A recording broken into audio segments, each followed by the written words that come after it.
जिंदाबाद, आजाद समाज पार्टी जिंदाबाद।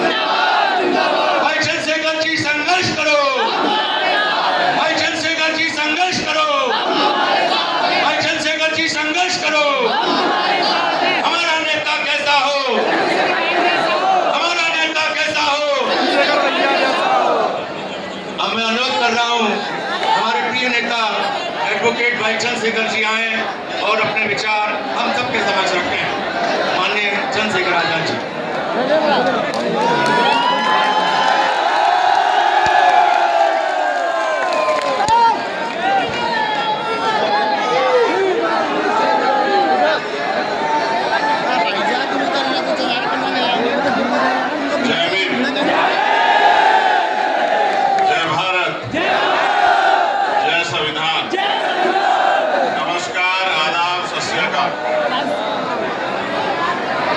अपनी बात को शुरू करते हुए मैं बहुजन समाज में जन्मे सभी संतों, गुरुओं और महान पुरुषों को नमन करता हूँ। नमन इसलिए करता हूँ कि जब इतिहास को पढ़ते हैं, जानकारी हासिल करते हैं, तो ये एहसास होता है कि अगर वो महापुरुष ना होते तो शायद आज भी हम जानवरों से बुरी जिंदगी इस देश में जी रहे होते। इसलिए उन सब महापुरुषों को जिनकी वजह से हमें जानवरों से के जीवन से निकलकर आत्मसम्मान, स्वाभिमान का जीवन दिलवाने का जो प्रयास संविधान के सफर तक हुआ है, मैं उन तमाम महापुरुषों को आगरा की इस क्रांति धरा से अपने श्रद्धा के सुमन अर्पित करता हूं, उनको नमन करता हूं। महामानव तथागत बुद्ध, संत शिरोमणि सद्गुरु रविदास, गुरु नानक देव, भगवान वाल्मीकि महाराज, गुरु घासीदास, गुरु कबीर, नारायणा गुरु, उनके साथ साथ राष्ट्रपिता ज्योतिबा फूले। आपने राष्ट्रपिता ज्योतिबा फूले, मां सावित्रीबाई फूले के जीवन पे बनी मूवी देखी नहीं देखी बताओ? देख के कुछ समझ आया नहीं? आज कौन था वो जो चाहता था कि आप पढ़ ना पाए? कौन था जो चाहता था कि आप मुख्य धारा में ना आ पाए? जानवरों के जिंदगी से निकल के और इंसानों की जिंदगी प्राप्त करें। प्यारे साथियों, मैं इस क्रांति धरा से एक बार पुनः राष्ट्रपिता ज्योतिबा फूले और मां सावित्रीबाई फूले और सम्राट अशोक को बहुत बहुत नमन करता हूं। प्यारे साथियों, छत्रपति साहूजी महाराज जो आरक्षण के जन्मदाता थे, जिन्होंने 1902 में आरक्षण की व्यवस्था की कमजोर वर्गों के लिए, डॉक्टर बाबा साहब अंबेडकर जो नारियों के मुक्तिदाता थे, गरीबों के भाग्य विधाता थे, जिन्होंने संविधान लिखकर आपको, मुझे और मुझ जैसे करोड़ों लोगों को, इस देश की तमाम जातियों की महिलाओं को मुख्य धारा में आने का, डॉक्टर, इंजीनियर, आईएएस, आईपीएस, वकील, जज, विधायक, सांसद, मंत्री, मुख्यमंत्री, प्रधानमंत्री, राष्ट्रपति बनने का अगर अधिकार किसने दिलाया, ऐसे डॉक्टर बाबा साहब अंबेडकर को हम लोग नमन करते हैं। बाबू जगदेव प्रसाद कुशवाहा को, जननायक कपूरी ठाकुर को, चौधरी महाराज सिंह भारती को, महामना रामसुख वर्मा को, संत राम बीए प्रजापति जी को, परमानंद लोधी जी को, मां फातिमा शेख को, मां अवंतिका बाई लोधी को, मां झलकारी बाई को, तमाम वो वीरांगनाएं जिनका योगदान रहा है, मां अहिल्याबाई होलकर, मान्यवर दीना भाना वाल्मीकि जी और मान्यवर साहब श्री काशीराम जी को भी मैं उनके चरणों में नमन करता हूं। प्यारे साथियों, आगरा से मेरा लगाव बहुत गहरा, आगरा से मेरा प्यार भी बहुत गहरा।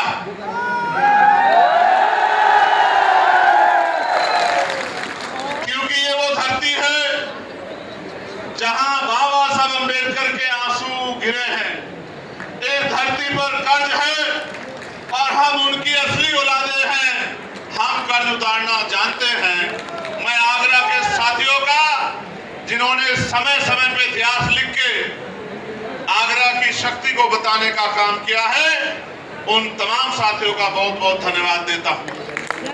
जितने संगठन के लोग आज यहाँ अपना प्यार आशीर्वाद देने के लिए आए हों, चाहे वो हमारा भीम नगरी का कार्यक्रम हो, चाहे हमारी महिला मोर्चे की जो यहाँ संगठन चलते हैं महिला विकास के लिए, चाहे उनके हमारे नेता कार्यकर्ता हों, चाहे हमारे व्यापार मंडल के साथी हों, चाहे हमारे लीगल सेल के साथी हों, चाहे हमारे अनुशासन समिति के साथी हों या हमारे भाईचारा कमेटी के साथी हों। मैं इस मंडल के सभी मंडल के, जिले के, विधानसभा के और गांव में अंतिम वो व्यक्ति जो बाबा साहब अम्बेडकर का झंडा पकड़ के घूम रहा है, उन साथियों को भी बहुत बहुत धन्यवाद देता हूं। प्यारे साथियों, आगरा, और जब मैंने कहा कि आगरा से मेरा प्यार है, तो उसका कारण भी बहुत बड़ा है। आगरा में बाबा साहब अम्बेडकर ने एक बुद्ध विहार जो चक्की पाट में बना था, वो अपने हाथ से जो है उसका उद्घाटन करने का काम किया था। वो हमारी धरोहर भी है और यही बाबा साहब की अस्थियां भी रखी गई है।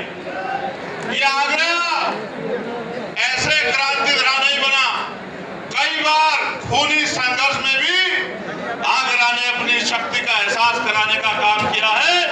ये आगरा, इसको देश जानता है। मैं अपनी पार्टी के जो सम्मानित राष्ट्रीय कोर कमेटी के नेतागण भाई अमित कसाना जी, भाई सतपाल चौधरी जी, जो मेरे साथ चल के आए, मैं उनका भी बहुत बहुत धन्यवाद करता हूँ। मैं हमारी पार्टी के प्रदेश के अध्यक्ष और प्रदेश कमेटी के तमाम नेताओं का भी धन्यवाद करता हूं और मैं अपने भीम आर्मी के बहादुर भाइयों का भी बहुत बहुत धन्यवाद करता हूं। अब उनको, अगर वो मेरी बात पे मजबूती से पहरा दे दें, तो मैं उनको ये भी बता देना चाहता हूं कि फिर उनके खिलाफ कोई अन्याय या गरीबों के खिलाफ कोई अन्याय यहाँ नहीं हो पाएगा। सम्मानित साथियों, मैं चाहता था कि इस बात को मैं सबसे बाद में रखूं, लेकिन 2 दिन पहले जिस तरह का सलूक यहाँ की पुलिस ने हमारे कार्यकर्ताओं पदाधिकारियों के साथ किया है, मैं डंके की चोट पे ये कहना चाहता हूं कि हम स्वाभिमानी लोग हैं, ना हम किसी पर अन्याय करते हैं और ना कभी हम अन्याय सहते हैं। समय आने दीजिए, अन्याय करने वालों से सूद समेत हिसाब किया जाएगा। मेरी बात का अगर किसी ने कोई अपराध किया है, उसकी सजा उसको कोर्ट देगा। आप अपराधी को गिरफ्तार करें, जांच करें, कोर्ट में रिपोर्ट पेश करें। हम संवैधानिक लोग हैं, लेकिन जिस तरह से एक अधिकारी ने अपने जातीय अहंकार को दिखाने के लिए हमारे कार्यकर्ताओं को लातों से पिटवाने का काम किया, मैं उस सम्मानित अधिकारी को भी कहना चाहता हूं, जिस सत्ता के घमंड में या जिस जातीय घमंड में ये किया गया है, सत्ता बदलेगी, आप भी यही लोग हैं। हम भी यही रहेंगे उत्तर प्रदेश में, हम उत्तर प्रदेश छोड़ के जाने वाले नहीं हैं। और सम्मानित अधिकारी महोदय, आपको भी नहीं जाने देंगे, मेरी बात को याद रखना। अगर आपके शहीदों ने डेपुटेशन में कहीं भेज दिया, तो वहीं से खींच के यहाँ आगरा लेकर उससे बड़ा पुलिस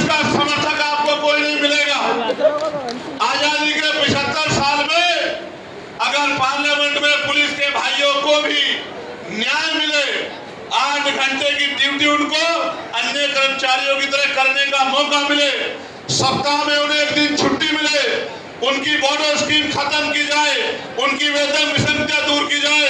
ये मामला भी अगर पार्लियामेंट में किसी ने उठाने का काम किया तो आपके चंद्रशेखर आजाद ने,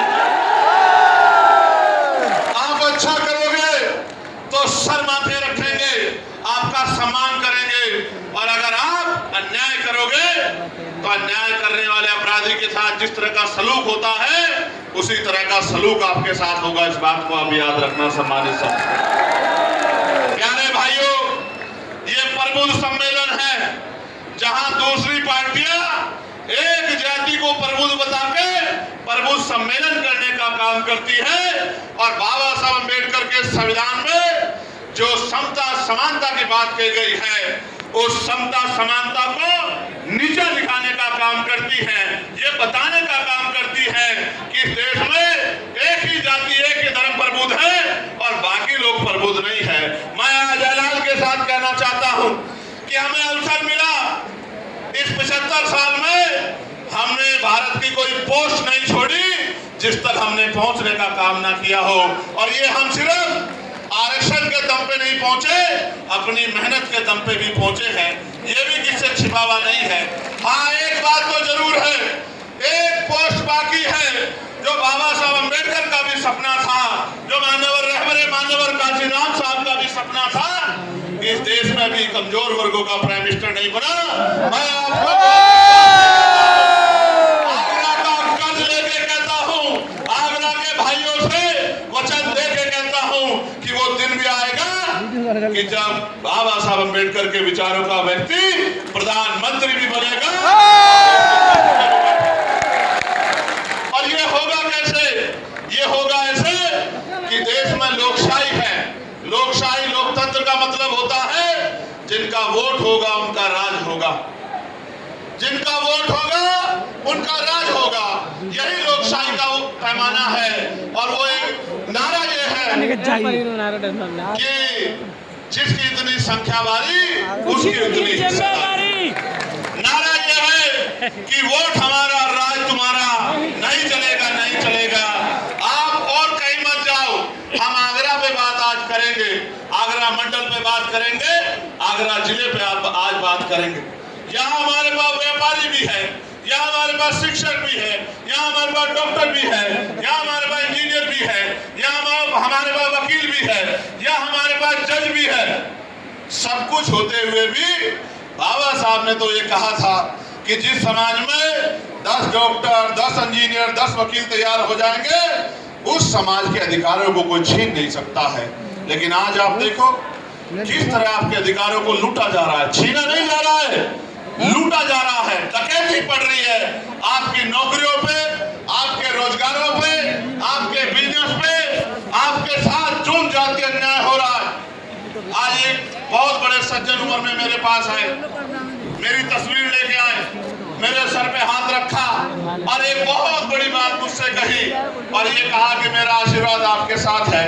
मैं आगरा इसलिए भी आया हूँ कि मैं आगरा के लोगों को पूछना चाहता हूँ मैंने क्या गलत किया है। आगरा के लोगों, मैंने वही काम किया जो मान्यवर साहब काशीराम ने किया, मैंने उनके अलावा कोई गलत काम नहीं किया।